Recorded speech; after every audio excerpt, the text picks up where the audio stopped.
welcome to the deep dive. Today we're going to be exploring some pretty wild ideas, blending cutting-edge science with ancient mysteries. So we're deep diving into some material from researchers Dan Winter and Jay Weidner. These guys are really known for their unique perspective on how ancient wisdom connects with scientific principles. Right. Get ready to have your mind blown wide open. We'll be exploring their thoughts on things like pyramids as energy devices, the power of lucid dreaming, and the secrets of human DNA that might just make us the most valuable species in the galaxy. Wow. Yeah, it gets pretty wild. Yeah. Right off the bat, Dan Winter suggests that the pyramids were originally part of a global wireless power system using something called longitudinal waves. Can you unpack that a bit? What are longitudinal waves and how could they be used to transmit energy? Well, longitudinal waves are actually more common than you might think. They're a type of wave where the energy travels in the same direction as the vibration. Sound waves are a good example. Right. Think about how a speaker works. The cone vibrates back and forth, pushing the air, and that creates a sound wave that travels outward. Right. So Winter believes the pyramids acted as implosive capacitors at specific points on Earth, creating a resonant energy field. What's fascinating is that if the pyramids were generating these longitudinal waves, it would have created an energy field that could potentially be tapped into wirelessly. Oh, wow. It's like the ancient equivalent of a global Wi-Fi network. So if I'm understanding this correctly, Winter is suggesting that ancient civilizations might have had technology far beyond what we currently imagine, possibly even a global energy grid based on these longitudinal waves. Yeah, exactly. It's a pretty bold idea. That's a pretty wild concept. And it leads into another intriguing idea they put forward, a hidden history of suppressed technology. Widener even suggests that humanity has been invaded by negative entities who have been intentionally holding us back technologically for millennia. It sounds like a sci-fi movie plot. Yeah, it does sound a bit out there. Widener even links this idea to modern-day issues like mental illness and the breakdown of society. What do you make of that connection? Well, it is a pretty bold theory, but it does kind of align with Winter's claims that some major scientific discoveries have been kept secret for decades. What's really interesting here is that they're arguing that understanding the true nature of consciousness and energy could unlock incredible human potential, but that this knowledge is being controlled by forces that don't have our best interests at heart. If they're right, that raises some pretty unsettling questions about who is controlling this knowledge and why they're keeping it from us. Yeah. Now let's shift gears a bit and talk about something both Winter and Widener seem really passionate about, the power of lucid dreaming. Widener even tells a story about a billionaire friend who claimed to have lucid dreamt his reality into existence. Whoa. Could there be any truth to that? What's the science behind lucid dreaming, and could it really have the power to shape our reality? Lucid dreaming is basically a state of consciousness where you're aware that you're dreaming. While you're in the dream, you can actually control your actions and experiences within the dream. So it's like being awake in your dreams. Yeah, exactly. It's like being awake inside your own mind. Neuroscience is starting to map what happens in the brain during lucid dreaming. It involves specific brainwave patterns and seems to be linked to increased activity in parts of the brain associated with self-awareness and decision-making. So there is a scientific basis for lucid dreaming. It's not just some mystical woo-woo stuff. But Winter and Widener take it a step further, connecting lucid dreaming to their concept of pure intention, shaping the plasma of reality. They draw on quantum physics for this, suggesting consciousness plays a role in shaping reality. Can you explain what they mean by plasma in this context and how it relates to shaping reality? They use the term plasma to describe a fundamental level of reality that's beyond the physical realm. They believe it's a realm of pure energy and information, and they see it as the source code of our universe. Okay. They believe that our intentions, especially those honed during lucid dreaming, can influence and shape this plasma, and therefore influence the physical reality we experience. It's a mind-blowing concept, for sure. It makes you wonder if the key to unlocking our full potential lies within our own minds. And the ability to tap into this plasma, this idea that we're powerful, energetic beings with untapped potential, also comes up in their discussion about human DNA.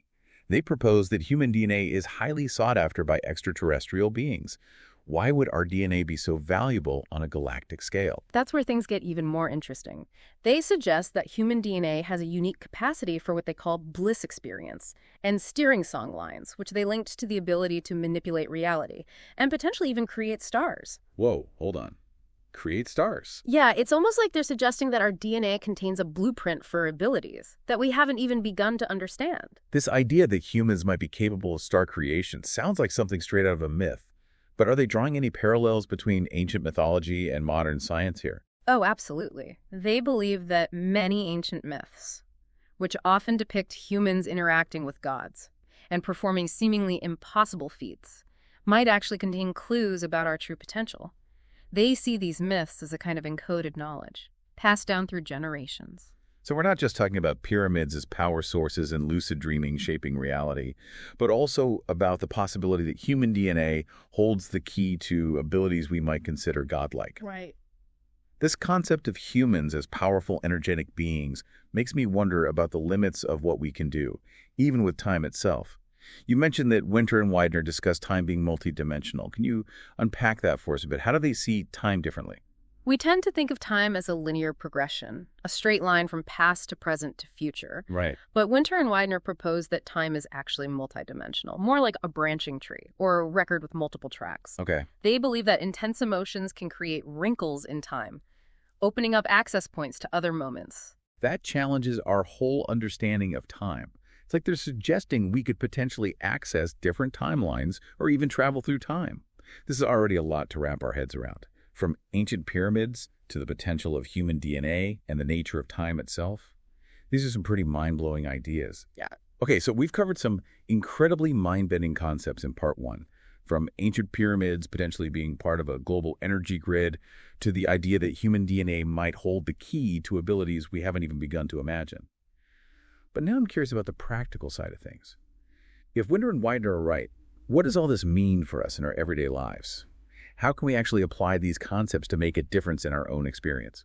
Right, that's the big question, isn't it? And it's one that Winter and Widener address directly. They emphasize that we're not just physical beings, but energetic beings. Our thoughts, emotions, and intentions all have a real impact on the energy field around us. They even suggest that we can impact the fabric of reality itself.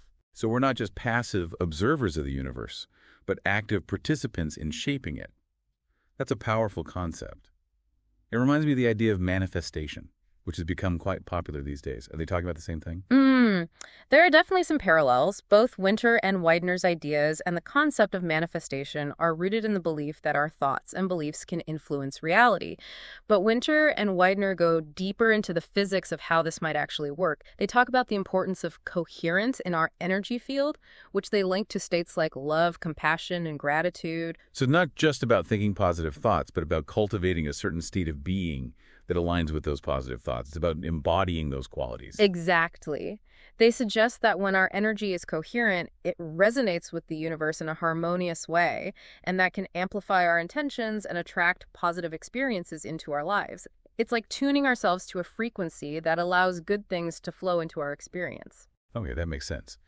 But how do we actually cultivate this coherence? They mentioned practices like meditation and lucid dreaming. Are those the keys? Meditation is definitely one powerful tool. It can help calm the mind and make us more aware of our own energy. And lucid dreaming, as we discussed earlier, allows us to tap into the creative potential of our subconscious mind and explore different states of consciousness. But there are also more everyday practices that can make a big difference. Spending time in nature, connecting with the Earth's energy, being mindful of the food we eat and the thoughts we consume these, can all contribute to greater coherence in our energy field. So it's about being more conscious and intentional in every aspect of our lives. It's about recognizing that everything is connected, that we're part of a larger web of energy. But what about those times when we feel stuck or powerless, like we're caught in a system that's working against us? This brings us back to Wider's idea of the Saturn-Moon matrix. If this hidden influence is shaping our world, how do we break free from it? Widener believes that the first step is awareness. We need to become aware of the patterns and programming that might be holding us back. He talks about how things like consumerism, fear-based media, and certain religious dogmas can keep us trapped in a cycle of negativity and disempowerment. So we need to question the assumptions and beliefs we've inherited from our culture and society. But what do we replace them with? Where do we find a new framework for understanding the world and our place in it? Widener and Winter both emphasize the importance of connecting with our true selves, the part of us that's beyond the programming and conditioning. They believe that this connection is the source of our power and creativity. And how do we connect with that true self? They suggest that practices like meditation, spending time in nature, and engaging in creative pursuits can help us tap into that deeper level of our being. This reminds me of something Winter said earlier about pure intention, being linked to identifying with the infinite. What does that actually mean in a practical sense? How can we identify with the infinite? It's about recognizing that we're not just separate individuals, but part of something much greater than ourselves. We're all connected to a universal energy that flows through all things. Winter believes that when we align our intentions with this universal energy, we become more powerful and creative. It's like tapping into an infinite source of potential. So it's about shifting our perspective from a limited, ego-driven worldview to a more expansive, interconnected understanding of reality. It's about recognizing our inherent connection to everything and everyone. Precisely. It's a profound shift in perspective, but they believe it's essential if we want to create a better future for ourselves and for humanity as a whole. This all sounds incredibly empowering. But let's be realistic for a moment. Life isn't always easy. We face challenges and setbacks. Do Winter and Widener acknowledge that? How do their ideas address the difficult aspects of human experience? They definitely acknowledge the challenges. They understand that life can be difficult, but they see these challenges as opportunities for growth and transformation. They encourage us to approach difficulties with courage, resilience, and a willingness to learn from our experiences. So instead of seeing challenges as setbacks, we can view them as stepping stones on our path to greater understanding and wisdom. Exactly. They believe that by embracing challenges and learning from them, we become more resilient and more capable of manifesting our desires. The challenges become part of the journey. This conversation has been incredibly thought-provoking. We've covered a lot of ground. But there's one more thing I want to touch on before we move on to part 3. Throughout their work, Winter and Widener seem to emphasize the importance of community and connection. They talk about how we're not meant to go through this journey of transformation alone. What's the role of community in their vision? They believe that connecting with like-minded individuals who share our values and aspirations can amplify our energy and accelerate our growth. We can learn from each other, support each other, and inspire each other to reach our full potential. So it's not just about individual transformation, but about collective evolution, about creating a better world together. Exactly. They envision a future where humanity awakens to its true potential and co-creates a world based on love, harmony, and abundance.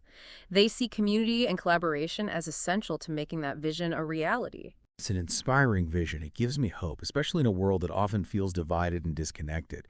This deep dive into the work of Dan Winter and Jay Widener has taken us on a fascinating journey. We've explored ancient mysteries, the frontiers of science, the power of the human mind, and the potential for collective transformation. But there's still more to uncover. In part 3, we'll delve into some of the more controversial aspects of their work and explore what these ideas mean for the future of humanity. All right, so welcome back to the deep dive. In parts 1 and 2, we explored some pretty mind-blowing ideas from researchers Dan Winter and Jay Widener. From ancient pyramids as potential energy devices to the possibility that human DNA holds the key to unlocking some incredible abilities. We even discussed their perspective on time being multidimensional. Now, in this final part, I'm really curious to kind of dig into some of the more controversial aspects of their work. They've hinted at the possibility of some negative influences shaping our world, even suggesting an alien agenda. That's a pretty bold claim. What evidence do they offer to support this idea? Well, Widener especially has spent a lot of time exploring what he calls the negative alien agenda. He suggests that certain extraterrestrial beings may have been manipulating humanity for their own purposes, potentially for thousands of years. He points to things like ancient myths and legends that describe interactions with gods or beings from the sky. He also draws on modern UFO accounts and alleged government cover-ups. So those are some pretty intriguing connections, but I can imagine some people might be skeptical. Is there any concrete evidence to back up these claims, or is it more speculation based on interpretation of ancient texts and UFO sightings? That's a fair question. A lot of the evidence is circumstantial based on interpretation of ancient texts, patterns in symbolism, and analysis of UFO phenomena. But Widener argues that when you look at the recurring themes of certain myths, they seem to describe beings with advanced technology who exert control over humanity. He sees these myths as kind of encoded messages warning us about potential threats. So he's suggesting that we shouldn't dismiss these ancient stories as mere fantasy, but rather look at them as potential historical records or even warnings about potential dangers. Exactly. He believes that by studying these myths, we can gain insights into the true history of humanity and the forces that have shaped our world. Okay, so let's say for a moment that there's some truth to this idea of a negative alien agenda. What are the implications? Is Widener suggesting that this influence is still happening today? Yes, he believes that these negative forces are still active in our world, possibly influencing our thoughts, beliefs, and behaviors in subtle ways. Okay, that's a bit unsettling. So what are we supposed to do about it? How can we protect ourselves from this potential manipulation? Well, both Winter and Widener emphasize the importance of awareness. They suggest that the first step is to simply become aware of the possibility of manipulation. They encourage us to question everything we're told, whether it's from authorities, the media, or even seemingly benevolent extraterrestrial beings. We need to develop our own discernment and critical thinking skills. It sounds like they're saying we need to become more conscious and discerning consumers of information. We need to be critical thinkers and not just blindly accept what we're told. But they also talk about something called spiritual warfare. What do they mean by that? Are they suggesting we need to engage in some kind of battle against these negative forces? It's not about fighting in a literal sense. What they're suggesting is that there's a battle happening on an energetic level. They believe that we can use our own thoughts, emotions, and intentions to counteract negativity. They talk about the power of love, compassion, and forgiveness as weapons against fear, hatred, and manipulation. So they're saying that the real battle is for our minds and hearts, and that the most powerful weapons we have are not physical, but spiritual or energetic. Yeah, they believe that by raising our own consciousness and aligning ourselves with positive energy, we can create a shield of protection around ourselves and contribute to a positive shift in the collective consciousness of humanity. This brings us back to their core message about human potential. They seem to believe that we're capable of so much more than we realize. They talk about the possibility of accessing incredible abilities, even godlike powers, if we can tap into our true potential. How do they suggest we unlock this potential? What are the keys to accessing these higher abilities? Well, they believe that practices like meditation, lucid dreaming, and exploring altered states of consciousness can help us expand our awareness and tap into these hidden abilities. They also emphasize the importance of understanding the science of energy. They believe that ancient wisdom traditions hold keys to understanding how energy works in the universe and within ourselves. So it's not just about mystical or spiritual practices, but also about integrating ancient wisdom with modern science to gain a deeper understanding of how to work with energy. It's a fascinating blend of the ancient and the modern. But if we follow their line of thinking, the stakes are pretty high. We're not just talking about personal growth or self-improvement here. We're talking about the potential fate of humanity. Do they offer any guidance on what we can do collectively to create a better future? What's their overall message about the future of humanity? They believe that humanity is at a crossroads. We can either continue down a path of destruction and division, or we can choose a different path, one based on love, cooperation, and a deeper understanding of our place in the cosmos. They encourage us to take responsibility for our own energy and consciousness, to develop our potential, and to work together to create a future worthy of our true capabilities. It's a powerful message, both challenging and hopeful. It's about recognizing the power we each hold within ourselves and choosing to use that power for good. This deep dive into the work of Dan Winter and Jay Widener has taken us on an incredible journey. We've explored ancient mysteries, cutting-edge science, the power of the human mind, and the potential for collective transformation. We've covered a lot of ground. But remember, this is just the beginning. Winter and Widener have given us a roadmap, but it's up to each of us to take the next steps. So what are you going to do with this information? How will you apply it to your own life and your own journey? What will you create? That's the real deep dive, and it's up to each of us to take that journey. Thanks for joining us, and until next time, keep exploring, keep questioning, and keep diving deep.